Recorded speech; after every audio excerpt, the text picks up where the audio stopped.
A última vez que nós conversamos aqui neste programa, e você ainda não era imortal da Academia Não. Brasileira de Letras, comemorávamos o bicentenário da chamada independência do Brasil.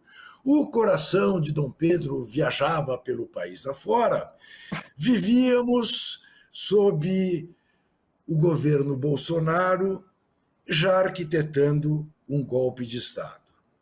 Muito bem, você está relançando agora com o livro que você fez com a Heloísa Starling, Brasil, uma biografia, não é?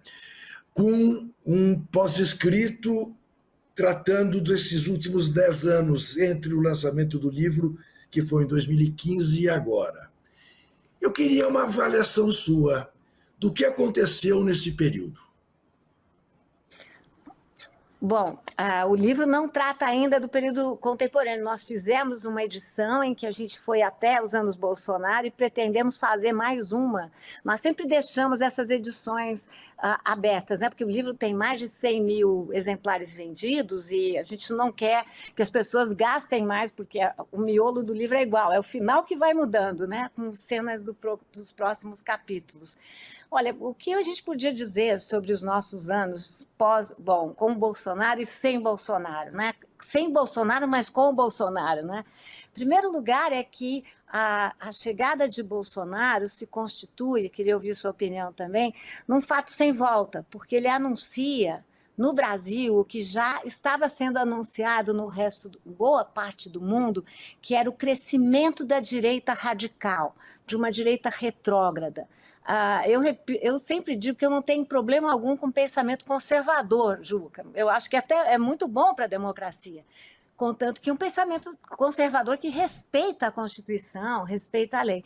Eu estou me referindo a um pensamento radical de direita que não respeita a lei, sequestra os conceitos, torce os conceitos e os usa a seu bel prazer, porque nós já tivemos tempo de verificar como são pessoas que misturam com grande facilidade as esferas públicas com as esferas privadas, né? Basta ver o que Bolsonaro está fazendo no momento em que nós conversamos.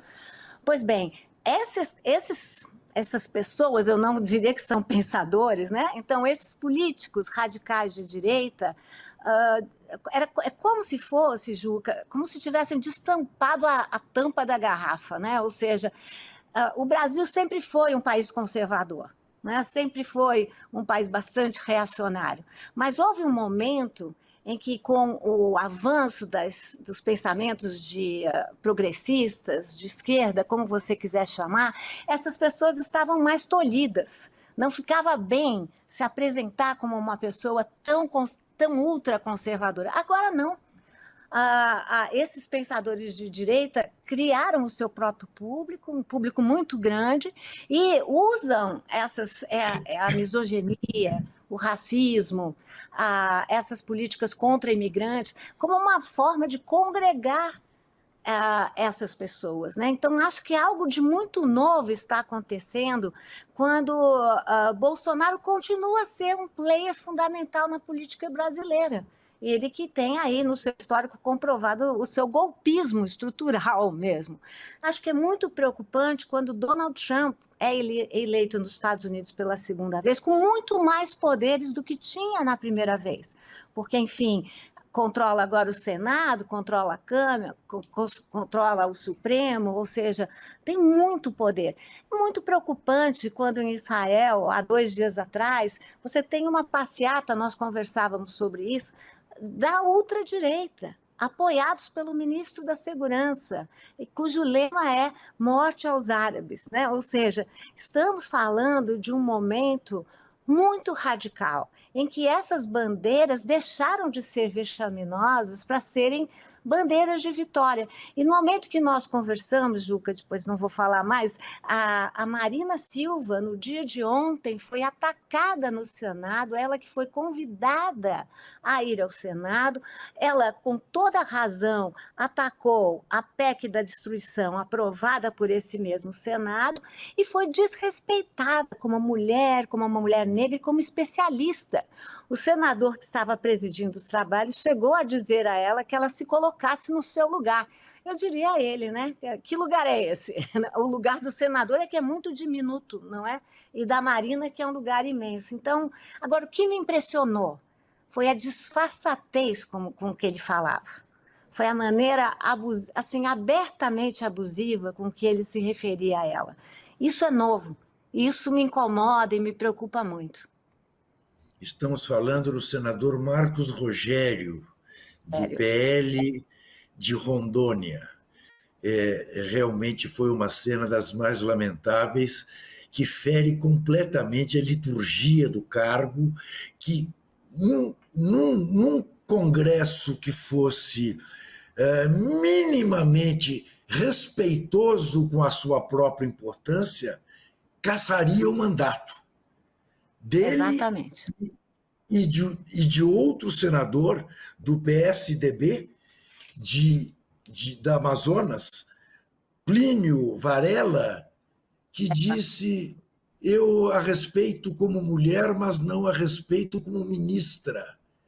Como se fosse possível você separar o gênero da função que ela está exercendo momentaneamente. Ela é, antes de mais nada, uma mulher, né? Ministra e mulher. E o mesmo Diga. senador, né, que estava presidindo os trabalhos, que quando Marina esteve na casa há 2 anos, 1 ano atrás, né, ele disse que depois de ouvir Marina Silva, ele queria enforcá-la. Ou seja, como é Isso, que a gente chama isso, Juca? Para além da falta de decoro, tentativa de exato. incitar a violência, tentativa de transformar inimigos em adversários, porque nós somos de uma época que existiam inimigos políticos, claro, né? Ou melhor, o contrário, adversários políticos. Agora esses adversários viraram inimigos, né? Ou seja, eu tenho que enforcá-los, né? Como disse esse senador. É isso que também a mim mais preocupa, Lília, é a absoluta desfaçatez. Quer dizer, há nenhuma vergonha mais de revelar-se um troglodita, né? Nada. Sou um troglodita, muito me orgulho e te peço que me apoie. E consegue apoio.